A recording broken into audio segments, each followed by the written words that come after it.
Hello दोस्तों, कैसे हैं आप सब। स्वागत है आपका एक बार फिर से। दोस्तों, हम पढ़ रहे थे मानवाधिकार संरक्षण अधिनियम 1993, जिसकी एक क्लास पहले हो चुकी है, दूसरी क्लास है। आज आपका ये टॉपिक खत्म हो जाएगा विद एमसीक्यू भी इसमें कराऊंगा। और आज का ये टॉपिक खत्म होने के बाद आप भी इसके एमसीक्यू लगाना कहीं से ढूंढ करके, इंटरनेट से, यूट्यूब से, ताकि आपका ये और भी स्ट्रांग हो जाए। ठीक है, लेकिन जो मैं पढ़ा रहा हूँ वो एकदम पिन टू पिन है, पॉइंट टू पॉइंट है। क्वेश्चन अगर आता है तो यहीं से आएगा। ठीक है, तो आज हम शुरू करते हैं धारा 21 से। जिसने नहीं देखी है पहली वीडियो, वो जाकर देख सकता है, क्योंकि वहाँ मैंने बहुत कुछ पढ़ा चुका हूँ। तो धारा 21 में देखते हैं क्या है आज। धारा 21 में कहते हैं कि राज्य मानवाधिकार आयोग का गठन राज्य सरकार करती है। देखिए, अगर कोई आपसे पूछे कि राज्य मानवाधिकार आयोग का गठन किस धारा में है, तो धारा 21 में। और कौन इसकी गठन करते, तो राज्य सरकार इसका गठन करती है। ठीक है, धारा 22 में आ जाइए। धारा 22 में कहता है कि राज्य मानवाधिकार आयोग के अध्यक्ष एवं सदस्यों की नियुक्ति राज्यपाल द्वारा होती है। धारा भी याद रखिए, और राज्यपाल द्वारा इसकी नियुक्ति होती है, उसको भी याद रखिएगा। धारा 22 में है। देखिए, बोर्ड पे थोड़ा रिफ्लेक्शन पड़ सकता है, संसाधन अच्छे नहीं है मेरे पास, लेकिन कंटेंट अच्छा है। अगर कंटेंट ही चाहिए होता है एग्जाम पास करने के लिए, संसाधन नहीं। ठीक है, अगर आपको संसाधन, बहुत सारे लोग कमेंट करते हैं सर रिफ्लेक्शन पड़ रहा है, सही से दिखाई नहीं दे रहा है, तो भाई आप कहीं और जा सकते हैं जहां आपको अच्छा संसाधन मिल जाए। ठीक है, तो धारा 23 में आ जाइए। धारा 23 में है राज्य मानवाधिकार आयोग के अध्यक्ष एवं सदस्यों को हटाने की प्रक्रिया धारा 23 में दी गई है। और इसमें एक बात तो नोट कर लीजिए कि धारा 23 में हटाने की प्रक्रिया तो है, लेकिन हटा कौन सकता है। उसमें नियुक्ति तो राज्यपाल करता है, लेकिन उनको हटा सकता है केवल राष्ट्रपति हटा सकते हैं। राज्य मानवाधिकार आयोग के अध्यक्ष या सदस्यों को कौन हटा सकता है? राष्ट्रपति जी हटा सकते हैं, राज्यपाल नहीं। ठीक है, इस बात को नोट कर लिए, और ये बहुत इंपॉर्टेंट टॉपिक भी है। अधिकतर एमसीक्यू में यही क्वेश्चन पूछा जाता है। ठीक है, धारा 31 में आ जाइए। धारा 31 बोलते हैं कि विशेष लोक अभियोजक की नियुक्ति राज्य सरकार द्वारा होगी। विशेष लोक अभियोजक की नियुक्ति कौन सी में? धारा 31 में। और कौन करता है? राज्य सरकार करता है। देखिए, बहुत लोग का ये इशू था कि सर आपने पर्सनल मेंटरशिप प्रोग्राम जो स्टार्ट किया है उसमें फीस गलत रखी है, आपको फ्री कर देना चाहिए। देखिए, सबसे पहले तो मैं आप सब लोग को बता दूं कि वो जो ग्रुप बना है वो केवल उन लोगों का ग्रुप बना है जो अपनी पढ़ाई को लेकर सीरियस हैं, जो अपने सिलेक्शन को लेकर सीरियस हैं। उसमें फालतू के लोग जो सीरियस नहीं हैं वो लोग नहीं जुड़ पाएंगे। ठीक है, और मैं ये भी आप सब लोगों को बता दूं कि उस ग्रुप से 50 से 60% सिलेक्शन देकर रहूंगा, ये मेरा वादा है आप सब लोगों से। अब चाहे उसको ज्वाइन करें या ना करें, लेकिन सिलेक्शन तो उनका होकर रहेगा। और दूसरी बात, अगर कोई चीज़ फ्री में मिल जाए ना तो उसकी वैल्यू नहीं होती है। ये आप सब लोग बहुत बेहतर तरीके से जानते हैं। मैं क्या बता रहा हूँ आप सब लोगों को, आप सब लोग जानते हैं।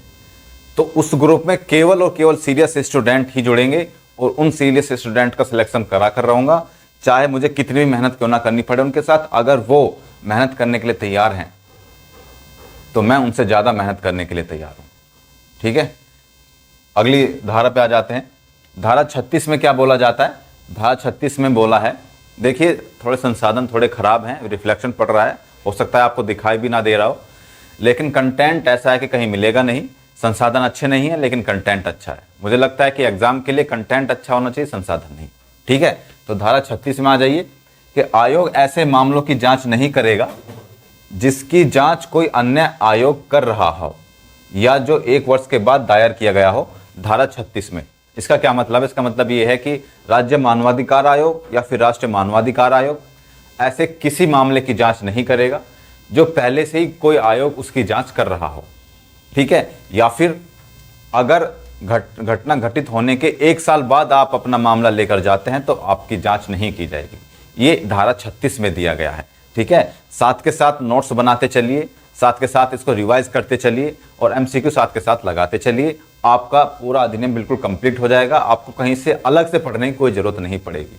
ठीक है, अब बहुत ज़्यादा समय नहीं बचा है आप सब लोग के पास। आपको पता है टेंडर जारी हो गया है यूपीएससी का, तो आप सब लोग बहुत जल्दी नोटिफिकेशन भी आ जाएगा और बहुत जल्दी आपका एग्जाम भी हो जाएगा। तो इसलिए मेहनत करिए दुगने तरीके से। ठीक है, एक वेल स्ट्रेटेजी अपनाइए। धारा 40 पर आ जाते हैं। धारा 40 क्या बोलती है? धारा 40 बोलते हैं केंद्र सरकार राष्ट्रीय मानवाधिकार के नियम बनाएगी। धारा 40 कहती है कि केंद्र सरकार राष्ट्रीय मानवाधिकार आयोग के नियम बनाएगी। और धारा 41 कहती है कि राज्य सरकार राज्य मानवाधिकार आयोग के नियम बनाएगी। तो ठीक है, धारा 40 और धारा 41 में ये कहा गया है, तो इस चीज़ को नोट कर लीजिए। आपका अधिनियम खत्म हो जाता है, अब बारी है एमसीक्यू। अब हम लगाते हैं एमसीक्यू। तो आ जाओ दोस्तों, अब शुरू करते हैं एमसीक्यू। एमसीक्यू में सबसे पहले है किसका मुख्यालय कहाँ है, मानवाधिकार आयोग का मुख्यालय कहाँ है, दिल्ली में। इसके प्रथम अध्यक्ष कौन थे, प्रथम अध्यक्ष थे इसके रंगनाथ मिश्रा। ठीक है, कितने अध्याय और कितनी धाराएं हैं इसमें, तो 8 अध्याय 43 धाराएं 43, मैंने आपको बताया भी था पहले। ठीक है, अब आगे आ जाइए कि मानवाधिकार आयोग को परिभाषित किया गया है कौन सी धारा में, धारा 2 में मानवाधिकार आयोग को परिभाषित किया गया है। राष्ट्रीय मानवाधिकार आयोग के गठन को किस धारा में परिभाषित किया गया है, धारा 3 में। देखिए, गठन तो है धारा 3 में और धारा 2 में है, मानवाधिकार आयोग को परिभाषित किया गया, परिभाषित धारा 2 में है और गठन किया गया धारा 3 में। आगे आ जाइए कि किस धारा में राष्ट्रपति अध्यक्ष एवं सदस्यों को हटा सकता है, तो धारा 5 के तहत मैंने आपको बताया भी था कि धारा 5 में राष्ट्रपति उसके अध्यक्ष सदस्यों को हटा सकता है। मानवाधिकार क्या है, मानवाधिकार मूल अधिकार है। किसी भी मनुष्य का मानवाधिकार एक मूल अधिकार होता है। राष्ट्रीय मानवाधिकार आयोग में कुल कितने सदस्य होते हैं, तो इसमें एक अध्यक्ष होता है, 12 सदस्य होते हैं। ये सारे एमसीक्यू इंपॉर्टेंट वाले एमसीक्यू हैं जो आपके एग्जाम में मोस्टली पूछे जाते हैं। ठीक है, यहाँ से भी आपके क्वेश्चन बन जाएंगे बहुत अच्छे से। तो मानवाधिकार का प्रथम सम्मेलन कहाँ किया गया था, तो तेहरान में प्रथम सम्मेलन इसका किया गया था। ठीक है, भारत सरकार द्वारा आयोग को अनुदान दिया जाता है धारा 32 में। देखिए, भारत सरकार राष्ट्रीय मानवाधिकार आयोग को एक अनुदान देती है वार्षिक, प्रतिवर्ष। तो कौन सी धारा में दिया जाता है, वो धारा 32 में दिया जाता है। ठीक है, इस चीज को नोट कर लेना। राष्ट्रीय मानवाधिकार आयोग कब बना, राष्ट्रीय मानवाधिकार आयोग बना आपका 12 अक्टूबर 1993 में। राष्ट्रीय मानवाधिकार आयोग है 12 अक्टूबर 1993 में। राष्ट्रीय अल्पसंख्यक आयोग संबंधित है, राष्ट्रीय अल्पसंख्यक आयोग धारा 2 में, धारा 2 में राष्ट्रीय अल्पसंख्यक आयोग धारा 2 से संबंधित है। ठीक है, अभी आपका मानवाधिकार संरक्षण अधिनियम 1993 में खत्म हो गया है और मैं आने वाले जो वीडियोस है उसमें जो अधिनियम लेकर आऊँगा वो अधिनियम लेकर आऊँगा जो आपके लिए इम्पोर्टेंट हैं।